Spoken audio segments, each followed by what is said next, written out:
War remembers its heroes, but it often forgets the women who stood in the shadows. Women who carried ammunition on their backs, who pulled wounded soldiers out of burning fields, who silenced their fear to keep another heartbeat alive.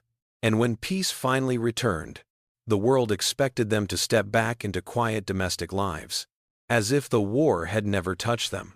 Based on the spirit of the Unwomanly Face of War, this is the story of the women whose courage remained unrecognized and whose memories refused to fade. This is the real face of war, the room where memory began to speak. Decades after World War II ended, writer Svetlana Alexievich traveled across small villages and aging cities, Belarus, Ukraine, Russia, seeking something the world had overlooked. Not statistics, not military reports, not heroic slogans carved into stone. She searched for voices. She carried a small recorder and a notebook. But what she truly brought with her was a question. Tell me, what did the war look like through your eyes? The question lingered in the air. Some women hesitated. Some stared into nothing, as if looking back through a door they had kept closed for a lifetime. One elderly woman finally spoke in a trembling whisper. "I have been waiting, my whole life, for someone to ask." From that moment, stories began to unfold, not as triumphant tales of victory, but as quiet testimonies of heartbreak, resilience, and survival. Stories the world never wanted to hear because they didn't fit the glorious image of war. When women stepped beyond the threshold of their old lives. Before the war, many of these women had lived simple, familiar lives. They braided their hair. They embroidered linen.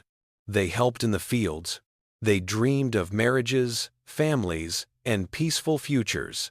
Then the war arrived like a storm, tearing down every rule they had ever known. Governments called for them. Your country needs you. We need medics. We need signal operators. We need drivers. We need sharpshooters. And they answered without hesitation. I will go. Some were only 16. Others were 17, 18, barely old enough to understand death, yet about to walk straight into it. They cut their hair short. They put on boots that were too big for their feet. They learned to assemble rifles in the dark. They memorized the sound of artillery before they even knew what it meant to kill.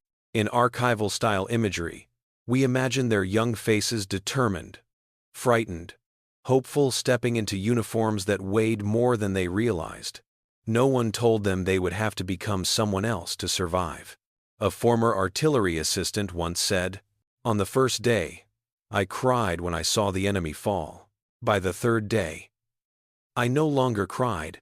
War reshaped them with brutal efficiency. War changes a person, especially when the person is not expected to fight. Alexievich once described their transformation with a haunting clarity.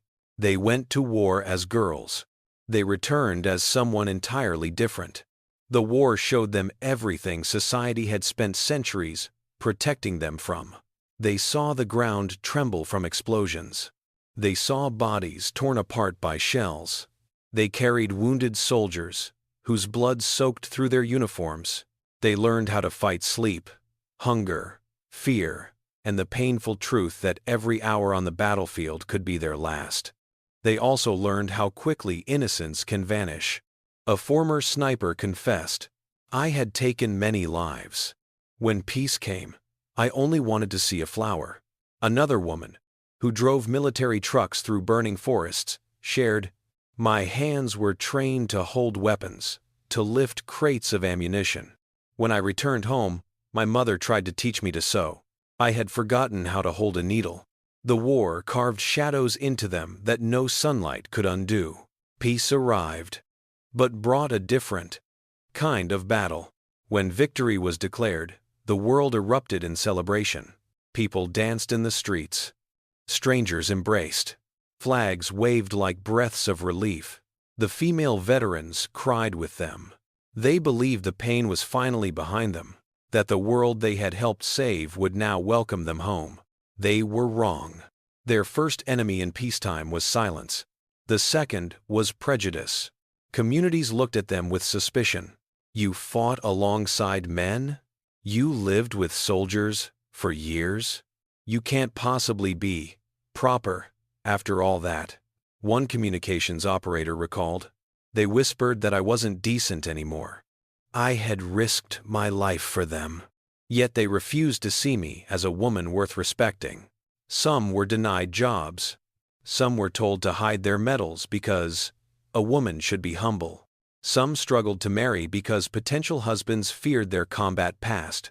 Others married, but woke up screaming at night, trapped in memories they could not erase. And almost no one wanted to hear about what they had lived through. The war, society insisted, belonged to men. Women were expected to forget, to return to cooking, sewing, raising children, repairing a country that refused to acknowledge their sacrifice. So they fell silent. Not because they lacked stories, but because the world refused to listen. The quietest truth: women carried the war in ways no one saw. Across hundreds of interviews, many women repeated the same confession. I feared silence more than the war itself. Because silence meant their suffering was invisible. Their trauma was dismissed. Their memories were a burden they had to hide even from the people they loved. The world wanted heroic tales, clean narratives, clear victories. But their stories were messy, painful, human. They spoke of holding dying friends in their arms, of washing blood from their faces with freezing water, of laughing one moment and collapsing the next, of the unbearable loneliness that followed peace. One woman said, "War has no woman's face because people do not want to look at that face." It was not the face of triumph. It was the face of grief, fear, strength, and humanity. A face that contradicted the mythic glory of war.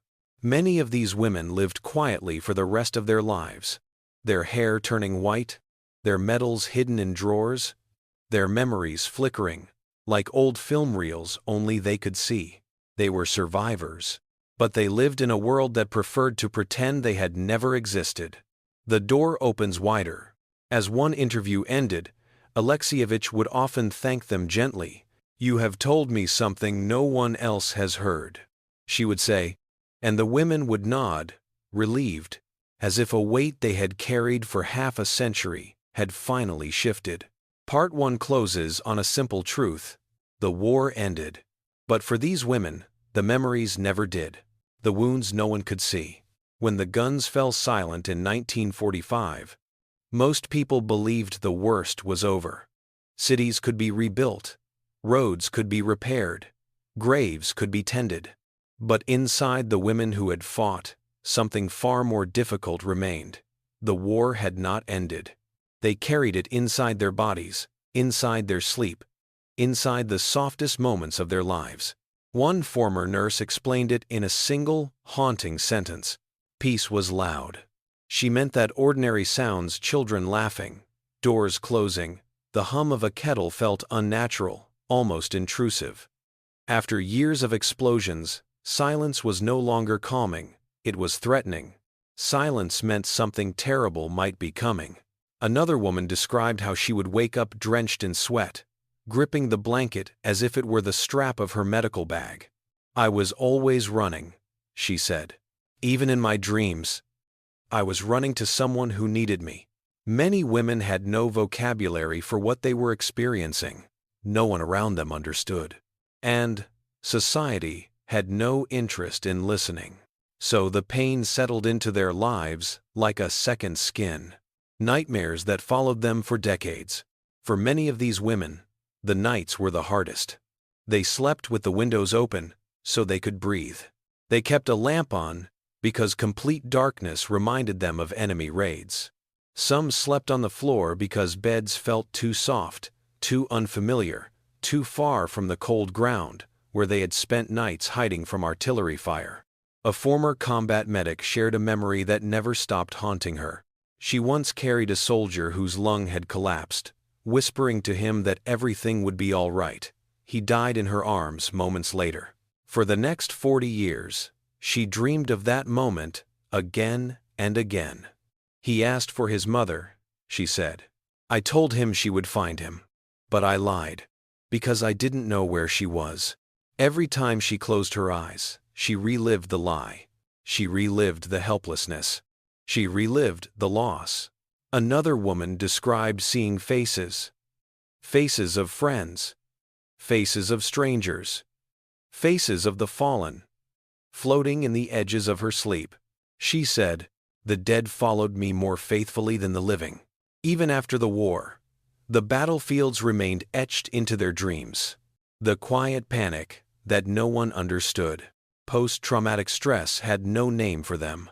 There were no therapists waiting, no clinics specializing in trauma, no words like flashback, panic attack, or survivor's guilt. They were expected to be grateful, to smile in photographs, to return to chores, to raise children, to play the role of gentle, obedient women. But their bodies had learned to react to danger instantly. One woman was cooking dinner with her family when a plate shattered on the floor. Everyone jumped. But she threw herself onto her children, covering them with her arms, screaming for them to stay low. The room fell silent. No one knew what to say. Another woman could not stand the smell of burning wood. It brought her back to nights where she transported the wounded through forests lit by fire. My husband thought I hated winter, she said. But I just couldn't breathe when I smelled smoke. Ordinary life became a battlefield of triggers. Love that struggled to survive. Relationships after the war were complicated. Some women fell in love with fellow soldiers, men who understood the burden they carried. Others married men who had never been to the front and who couldn't comprehend why their wives woke up screaming or flinched at sudden noises. A former radio operator described her first night as a newlywed. Her husband gently touched her shoulder while she slept. She woke up and instinctively grabbed his wrist, twisting hard, training kicking in before her consciousness did. She apologized for hours. He had no idea what she had been through. She had tried to tell him once. He asked her to stop. "It's over," he said. "Why would you want to remember?" But she wasn't trying to remember. She was trying to survive what she could not forget. Other marriages collapsed under the weight of unspoken trauma. One woman's husband accused her of being cold and emotionless. She told him she had watched too many people die to cry over broken dishes or small arguments. He didn't understand. He didn't know how to. Another vet summed it up quietly. Love can grow, but war never leaves enough space. Motherhood became a new battleground. When these women became mothers, they carried their war-shaped instincts into their parenting. Some were overprotective. Some were distant. Some found themselves unable to explain why they were afraid whenever their children ran too far ahead or played too loudly near the road. A former anti-aircraft gunner recalled that she could not watch her son sleep. The stillness reminded her too much of fallen soldiers. She had to see him move every few minutes just to know he was alive. Another mother said she never raised her voice at her children. She had heard enough shouting in her life. Instead, she whispered. Always whispered. But whispers frightened her daughters, who didn't understand why their mother's voice shook when she said their names. Some women struggled to feel joy at all. "I loved my children," one veteran confessed. "But I was always waiting for something terrible to happen." Happiness felt dangerous. Because in war, happiness often ended in loss. Motherhood brought back a fear they thought they had buried. The social stigma that silenced them. Instead of honor, many women received suspicion. People questioned their morality, their femininity, their worthiness as wives and mothers. Some communities believed war had hardened them. Others believed women who served with men had inevitably lost their purity. A sniper recounted returning home covered in medals every one of them earned. The village elder looked at her uniform and frowned. "A woman shouldn't wear such things," he said. "It makes people think too much about the war." She took the medals off that night and never wore them again. Another woman shared that when she mentioned her service, people smirked. They asked inappropriate questions. They made assumptions about her personal life. They reduced her bravery to rumors and gossip. She stopped talking about the war after that. "I didn't want to be a hero," she said. "I just didn't want to be erased." But erasure came anyway, slowly, quietly, methodically. The loneliness of carrying a story no one wanted. Loneliness became their lifelong companion. Even when surrounded by family, many felt isolated, like they lived behind an invisible wall built from memory and silence. One veteran described herself as a guest in my own life. She did everything expected of her, but none of it felt real. She said, "Part of me never came home." Another woman, who had been a field medic, confessed that she often sat alone at night, touching the medals hidden in a drawer she rarely opened. They were cold, lifeless, nothing like the burning fear she had survived. A widowed former scout said, "When my husband died, I cried for him. But I also cried because he was the only living soul who knew I had saved a man with my bare hands, or held a dying friend until morning." The world around them moved on, but they remained anchored to places the world preferred to forget. Memory was their last act of courage. Many of the women Alexievich interviewed had never told their stories aloud, not to their children, not to their husbands, not to anyone. It wasn't because they were hiding. It was because no one wanted to listen. So, when they finally spoke, their voices often shook, not from weakness, but from the weight of everything they had carried alone. "I didn't know my own strength," one woman said. "It was easier to fight in the war than to speak about it." Another added, "If I had talked earlier, people would have said I was exaggerating. If I talked later, they would say I was imagining things." Memory itself had become a battlefield. Sharing their past was an act of resistance against silence, against stigma, against the idea that women's suffering did not matter as much as men's. Little by little, they opened the door. Little by little, the world began to hear the truth. A war that stretched across a lifetime. The war ended for the world, but for these women, it continued inside them for decades. Their bodies healed, but their minds never returned to the lives they once had. Every memory was a fragment of the battlefield they carried into old age. Every quiet moment held echoes only they could hear. The silence written into official history. When the war ended, governments rushed to build monuments, write textbooks, and shape the narrative that future generations would accept as truth. But in the pages of that official history, something was missing. Not a date, not a battle, not a strategic detail. What was missing was women. Their stories were trimmed, softened, or erased entirely. Their contributions were called auxiliary. Their heroism was labeled exceptional, as if it were a rare accident rather than a widespread reality. One former scout summarized it bluntly. "History remembered the war. It simply forgot that we were in it." Some military archives listed them with vague titles: support staff, assistants, volunteers.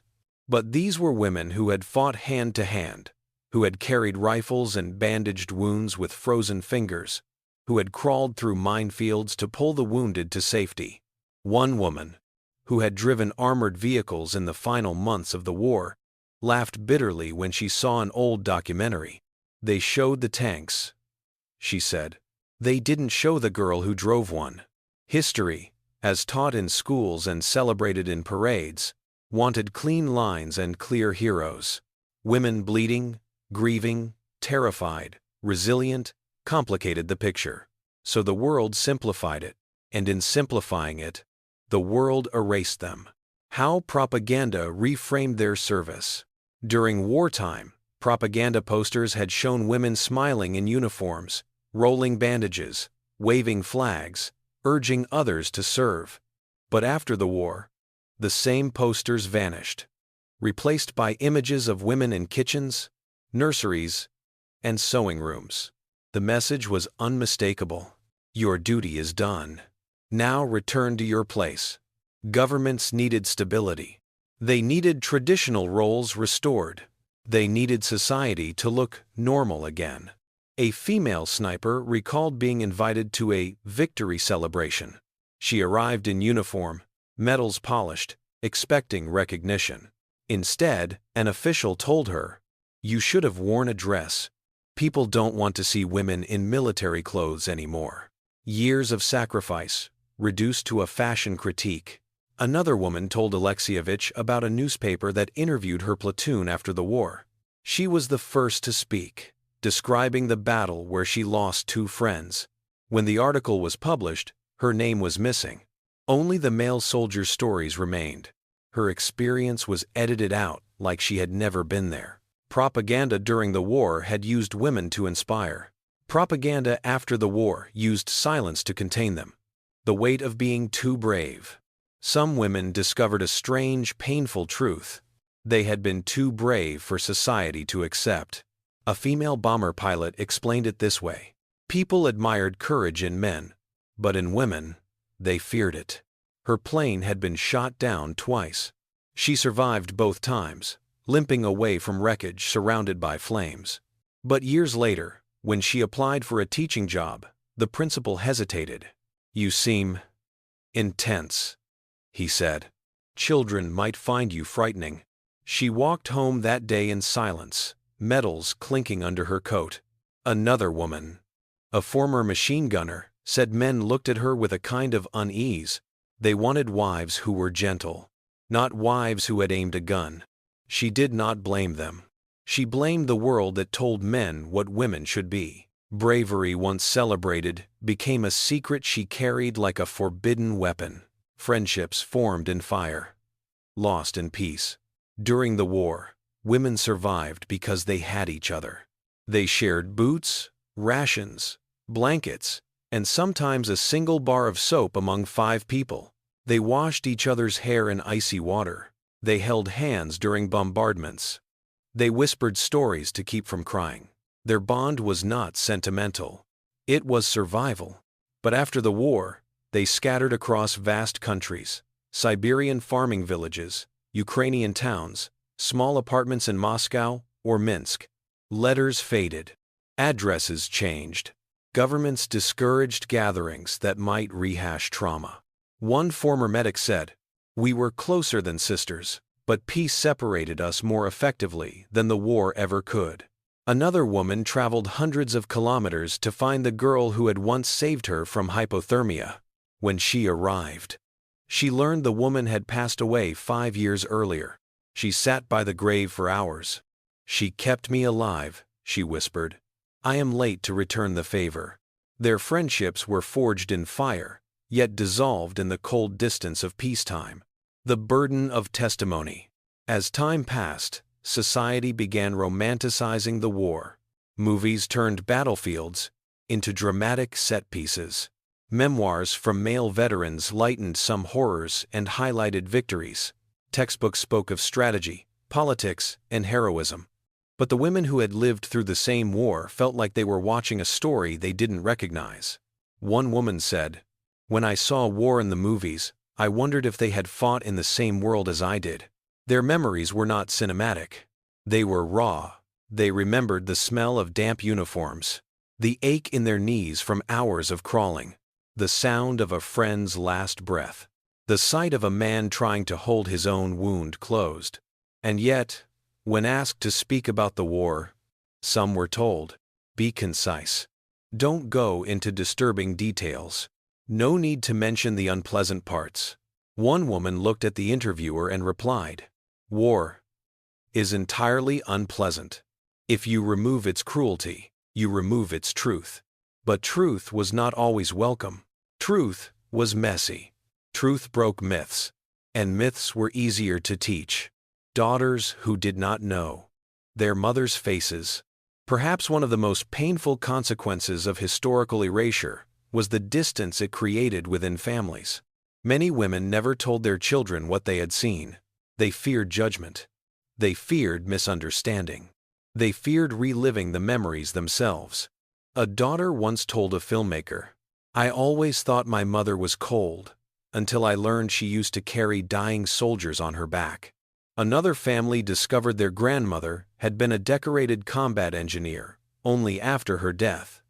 When they found her medals wrapped in cloth, hidden under old winter coats, her granddaughter said, "I wish she had told me.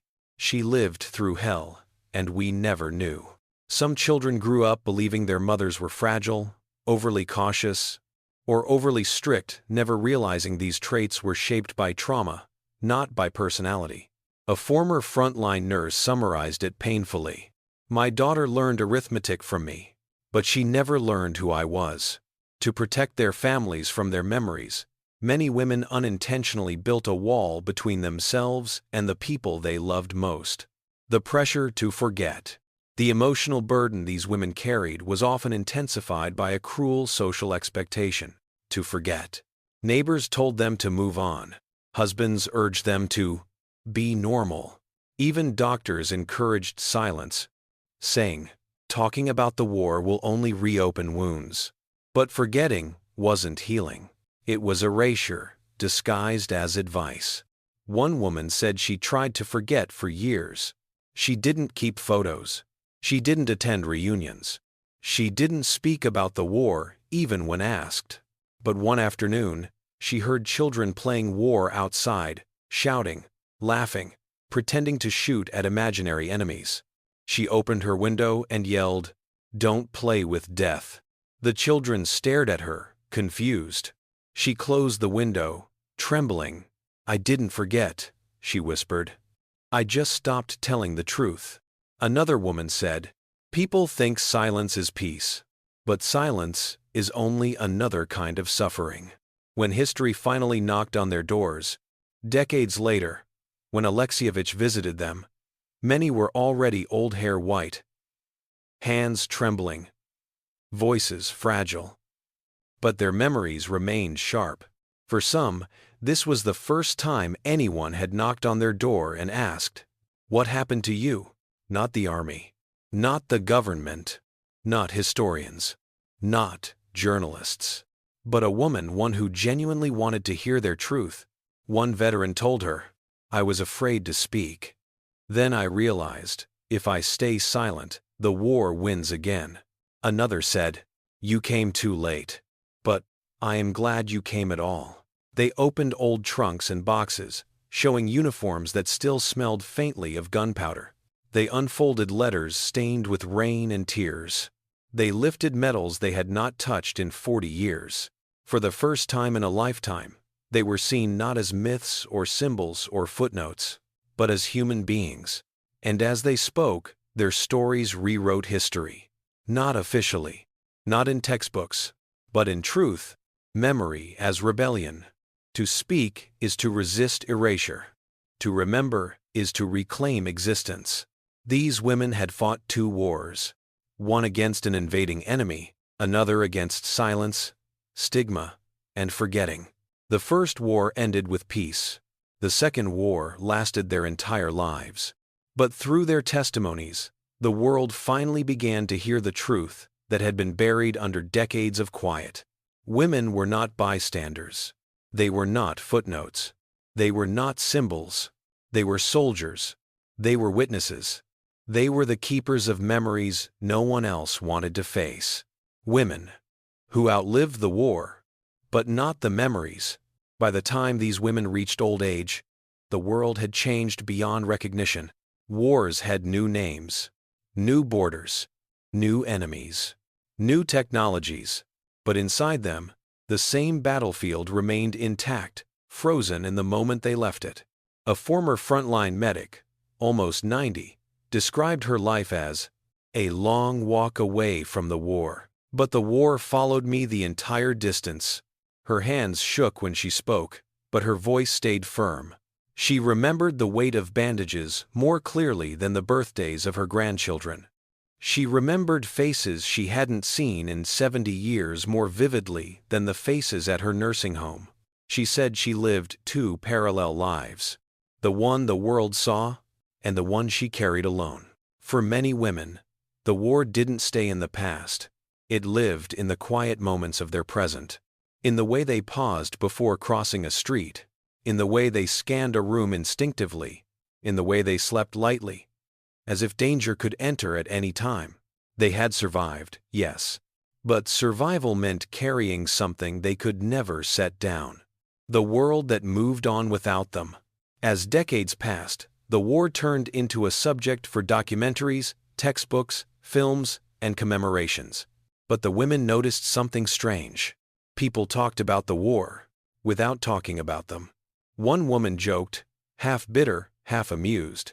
"I saw myself replaced by a man in a documentary once. He told the story I had lived." She wasn't angry at him. She was angry at the world that could not imagine a woman behind a machine gun, a woman in a trench, a woman holding a dying soldier while shells exploded nearby. Another woman said, "They turned our war into a spectacle, but they removed the parts that made it real." The truth she meant was simple. Women saw the war differently, and therefore, they remembered it differently. Where men remembered strategy, women remembered faces. Where men remembered victories, women remembered losses. Where men remembered orders, women remembered the cries no one could silence. Their memories didn't fit neatly into the heroic mold. They were too human, too painful, too complicated. And so, history, wanting a cleaner narrative, smoothed their experiences out of the story. The late awakening of recognition. Ironically, it was only when these women grew very old, hair white, backs bent, that society finally began to ask questions. Universities studied their testimonies. Museums opened small exhibitions. Journalists visited with cameras. Students arrived with notebooks. For many women, this attention felt surreal. One former driver laughed softly as she showed visitors a faded photograph of herself standing on top of a supply truck. "When I was young," she said, "they told me not to speak about the war. Now that I am old, they say I am the last who can." The shift wasn't because the world suddenly valued their stories. It was because the world feared losing them. A historian told a veteran, "We need your memories. You are the final witnesses." But she shook her head. "No, I am not the final witness. The war itself is." Her words captured the truth many felt. What they carried was not just memory. It was evidence. Evidence that danger can shape a life long after the danger is gone. Evidence that courage can exist without recognition. Evidence that trauma lingers through generations. They were not only witnesses, they were warnings. The weight of being the last one left. As the years passed, their comrades died one by one. A woman who had served as a communications operator kept a small notebook listing the names of the women in her unit. Every year, she crossed out one or two more. By the time she was 93, every name had a line through it. She closed the notebook and whispered, "Now they live only in me." Another woman said she tried to attend reunions, but eventually, she would walk into the hall and recognize no one. "They were all strangers," she said. "The ones who understood me were gone." The loneliness of old age was not just the loneliness of time. It was the loneliness of being the last memory keeper of something the world preferred to forget. One veteran described it this way, "I am a library whose books are disappearing one by one. Soon there will be nothing left but dust." This sense of fading, of watching her own history dissolve, haunted her more than the war itself. The strange piece of being ready to remember. And yet, in the final years of their lives, something softened. Many women who had refused to talk for decades finally opened up, not out of bitterness, not out of desperation, but out of a calm acceptance that their truth deserved daylight before they left the world. A former anti-aircraft gunner said, "For years, I stayed silent to protect myself. Now I speak to protect my memories." Another said, "I am not afraid to remember anymore. What can the past do to me that age hasn't already done?" These women discovered a quiet liberation in telling their stories. As if, after carrying the weight for so long, sharing it made it lighter, even if only slightly.